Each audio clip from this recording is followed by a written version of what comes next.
My name is Mara Collins, and the night my family turned me into a thief, the air in our house felt heavier than thunder. The dining room light hummed above us, flickering like it couldn't stand to watch what was coming. My father stood by the doorway, jaw tight, one hand gripping my suitcase like he wanted to throw it out himself. "Apologize to your sister," he said, voice sharp enough to slice through the air or get out. Sloane was standing behind him, eyes wide and glistening, clutching that stupid envelope of cash she claimed had gone missing from her drawer. I knew she'd put it there herself. I knew because I'd seen the crease marks from my own planner on the bills when she waved them around. But logic never stood a chance in our house, not when tears were involved. I could have screamed. I could have begged. Instead, I said nothing. Mom's hand hovered near her throat, but she didn't speak either. My father waited, tapping the suitcase handle. I finally whispered, "I didn't take it." He didn't even answer, just nodded toward the door. That was my verdict. I carried the suitcase outside. The porch light buzzed moths circling like ghosts. From inside, I heard Sloane crying louder, milking every second of pity she could. My mother's voice cracked once, then silence. When the door shut behind me, it sounded final, like the house had swallowed my name whole. As I stood under the Kansas sky suitcase in hand, one thought burned through the cold. If truth was worthless here, I'd find a place where it mattered. And that's how my story began, not with theft, but with exile. The first sound I heard after the door shut was my own breath. Too fast, too loud, the kind that scrapes your throat raw. The porch smelled like rain and rust. I stared at my car parked under the flickering streetlight, half expecting someone to come running out, saying it was all a mistake. No one did.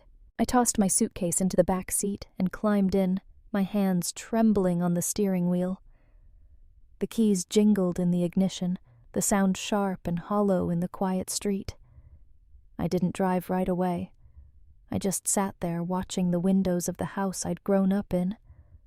One by one, the lights went out. My father's shadow passed across the curtain, tall and final. Then darkness. The anger came next, not loud or messy, but clean cold.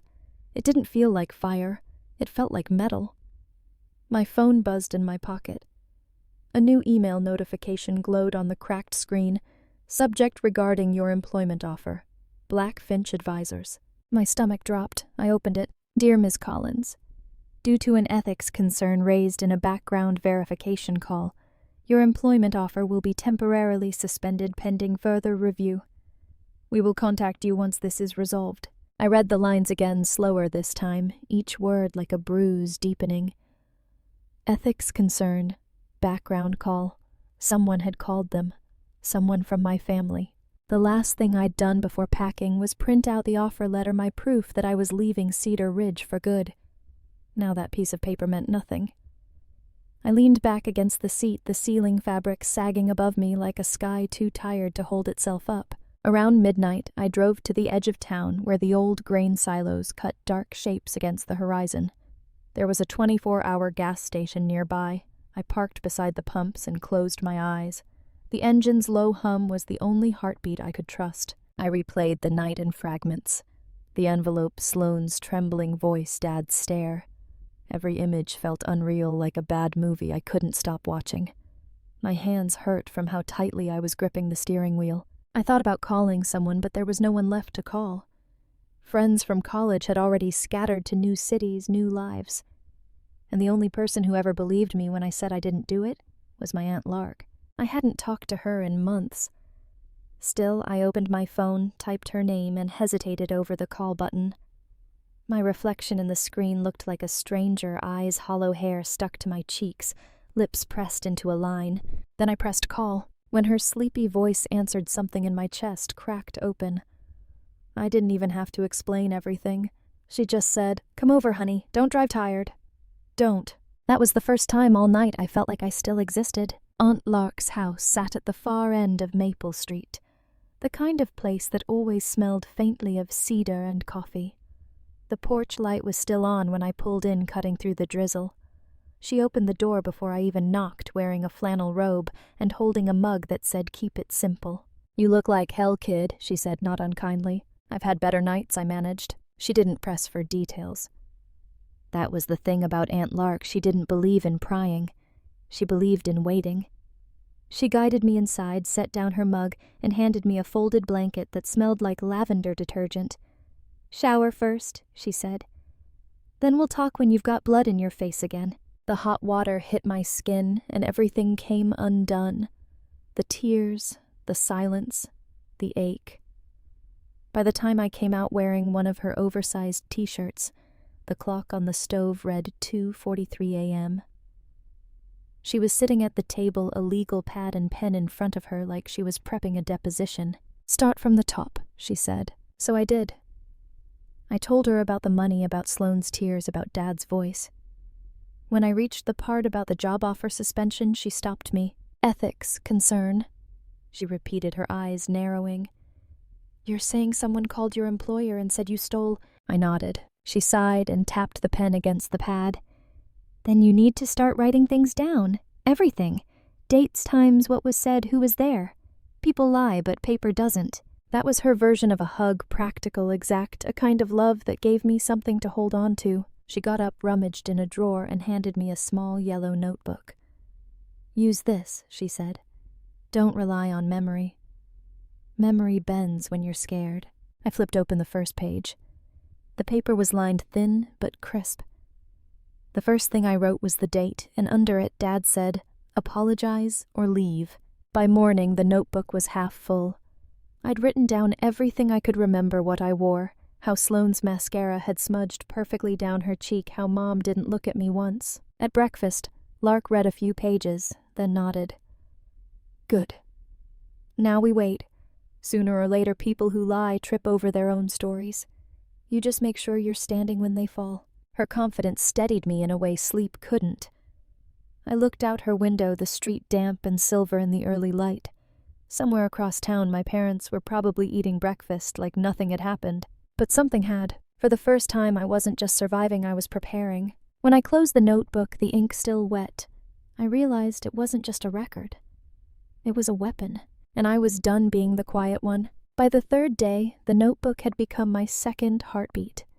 Every detail I wrote down felt like a stitch in something that had been torn too long. Aunt Lark kept her distance, letting me fill her kitchen table with notes, coffee cups, and the hum of quiet determination. I spent the mornings searching job forums, and the afternoons calling Blackfinch advisors trying to reach the HR director who'd sent the suspension email. She never picked up, but her assistant finally told me something that made my stomach drop. "The report came from a verified family contact," she said.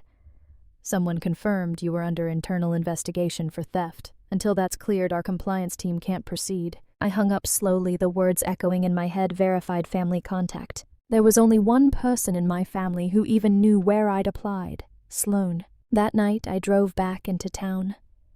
Cedar Ridge was small enough that you could see everything in one slow loop. Main Street's diner, the high school football field, the row of tidy houses lined like soldiers.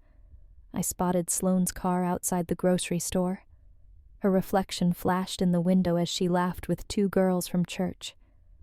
I parked across the street and waited until they left. When she came out alone, juggling paper bags, I stepped out of the car. Her smile faltered.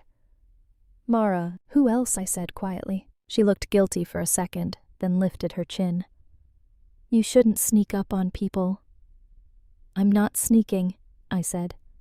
"I'm giving you a chance to tell the truth before someone else does." Her eyes narrowed.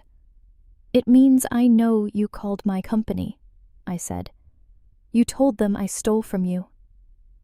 She froze, then smirked. "Dad will never believe you." "Maybe not," I said, "but others will." I showed her a message draft to Lindsay Cho. "Heard you bragged at the Rivera party." Color drained from her face. "Good night, Sloane," I said, walking away. Back home, Aunt Lark just smiled. Truth doesn't knock, it breaks the door when it's ready. In my notebook, I wrote, "Tonight the lies began to crack." 2 days later, Blackfinch called. "We've reopened your file," said HR. "Complaint came from a family member. We'll need a signed family reference within 24 hours. my parents' signatures. The irony nearly made me laugh. Aunt Lark didn't. Then make them face you, this time on your terms. That night we sent the invitations, family meeting 7 p.m. Bring your honesty. By 7, the rain had returned. Dad arrived first, then Mom, then Sloane, perfect as ever. "Why are we here?" Dad asked. "Because without your signatures my future stays frozen," I said. "But first you'll hear the truth." I read from my notebook dates. Words proof. Then turned to Sloane. "Lindsay heard you brag about framing me." She went pale.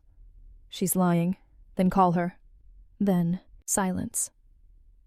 Finally, Mom whispered, "Sloane, is it true? Sloane broke. I just wanted to win." Mom's voice trembled. "We were wrong." She pulled out her phone and typed a public post. The accusation against Mara was false. "We regret our mistake." She hit post. Dad said nothing. Sloane cried. I stood. "You don't need to fix it. It's already done." I folded the signed HR form. Mom called after me. "Will you ever come home?"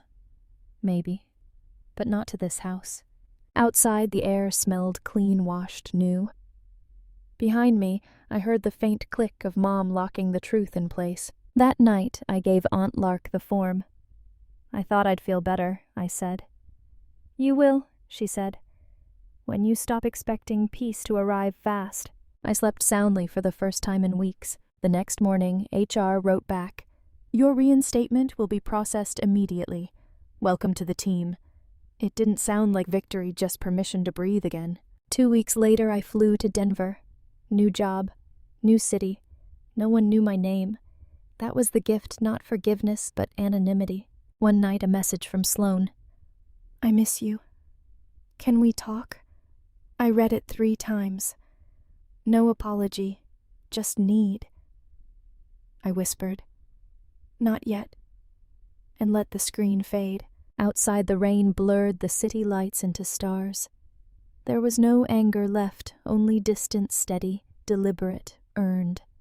For the first time, the silence didn't feel lonely. It felt like peace. Denver had a way of softening the edges of memory. The air was drier, the streets wider, and the sky, always that impossible shade of blue, made everything feel further away, even the past. My first morning in the new apartment, I brewed a cup of coffee and stood by the window watching the city wake up. Down below, people hurried to work, their reflections sliding over rain-slick sidewalks. For the first time in years, I didn't feel the need to explain myself to anyone. I took out the yellow notebook, its corners bent, pages smudged with old ink, and flipped to the first entry. Dad said, "Apologize or leave." I smiled faintly.